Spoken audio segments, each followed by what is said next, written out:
kepada Ibu Dariah Robaniah, bisa diaktifkan videonya untuk bisa langsung tanya ke Miss Zahra. Ya, Assalamualaikum warahmatullahi wabarakatuh, Miss. Ya, tadi pertanyaan saya juga tulis di komentar ya. Begini, jadi saya ibu baru yang termasuk mengetahui Montessori itu belum lama. Nah, jadi ketika mengetahui, saya aplikasikan ke anak saya gitu kan. Kemudian kadang ketika belajar saya upload atau saya bikin status, kemudian teman-teman saya banyak yang melihat dan hanya satu dua, tapi kebanyakan mereka semua asing gitu. Apa sih itu Montessori? Apaan sih itu gitu. Nah, pertanyaan saya sebenarnya Montessori itu kenapa kurikulum Montessori itu apakah tidak masuk ke dalam sekolah-sekolah umum gitu loh anak-anak, ataukah emang kurikulum Montessori ini masuk hanya untuk khusus sekolah Montessori gitu? Paham nggak, Miss? Maksud saya. Paham, jawab paham. Ya, kenapa tidak ada di sekolah umum gitu, dan masih banyak orang yang benar-benar belum tahu gitu. Termasuk saya aja baru tahu benar-benar ketika saya punya anak, kemudian saya menemui teman saya gitu, tahu tentang ini. Demikian, Miss. Ya, terima kasih. Assalamualaikum warahmatullahi wabarakatuh. Waalaikumsalam warahmatullahi wabarakatuh. Ya, jadi kalau ini ya pertanyaannya sebenarnya gini, Mbak, saya panggil Mbak aja ya. Mbak Daiyah, kalau dibilang awal teman-teman saya asing dengan Montessori gitu ya. Ini sudah tahun 2021 dan ini sekarang sudah sosial media sudah banyak gitu ya, sudah banyak informasi.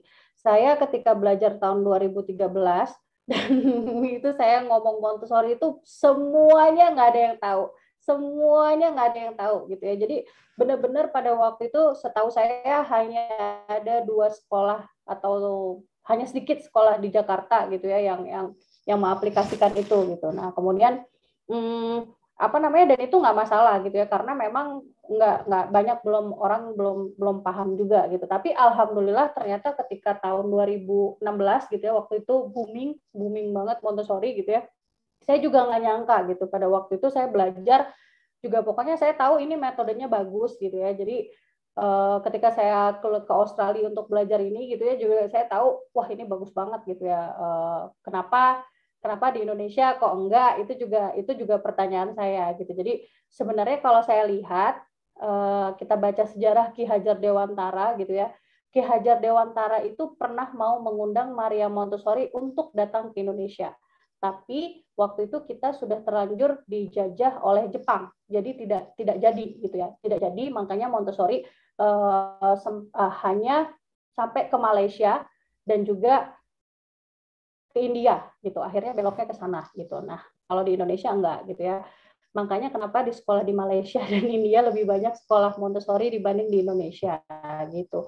Jadi kalau baca Ki Hajar Dewantara sendiri pada saat itu banyak juga terinspirasi dari Montessori.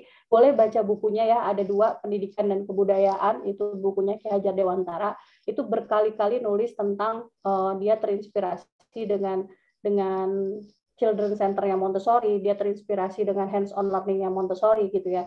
Jadi kalau sekarang kenapa pertanyaannya pemerintah kita juga tidak menggunakan itu mungkin lain lagi gitu ya. Saya tidak ada kewenangan untuk menjawab itu, tapi alhamdulillah sekarang Pak Nadiem Makarim gitu ya sudah mulai mengemukakan Merdeka Belajar itu, walaupun menurut saya agak cukup terlambat gitu ya. Jadi negara-negara di samping kita gitu ya, kayak Malaysia atau Singapura sudah melakukan itu sejak lama gitu ya. Montessori di sana jauh lebih dikenal dibanding di sini gitu ya.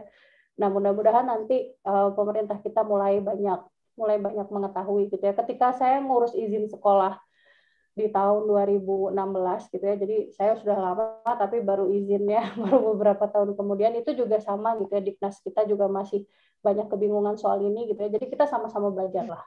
Mudah-mudahan itu yang bisa saya jawab sih, karena saya nggak bisa jawab lebih banyak daripada itu gitu ya. Jadi mudah-mudahan nanti mulai dari Mom Daiyah gitu ya. Jadi itu bisa juga teman-temannya lebih banyak yang tahu gitu ya.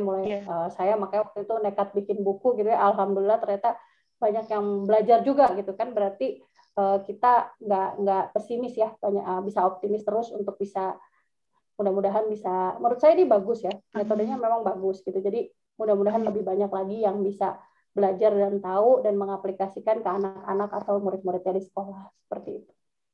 Ya, insya Allah, amin. Makasih ya, Miss. Sama-sama. Ya.